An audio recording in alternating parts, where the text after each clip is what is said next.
Пальцы шептали: останься, я буду нежнее, чем ночь, чем июльское утро на тихом речном берегу, и чем алые розы на белом снегу. Я бы мог не поверить слова, только руки не лгут. Не выпускай своих рук ни на миг из ладоней моих, пусть не будет потерь.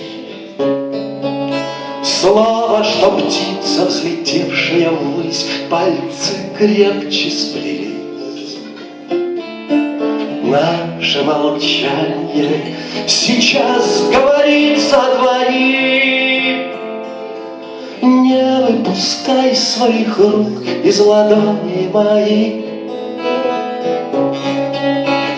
Пусть уплывает земля под ногами.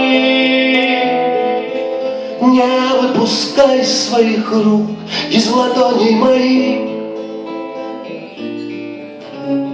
Господи, это мгновение останется с нами. Не выпускай своих рук из ладоней моих. Не выпускай своих рук из ладоней моих.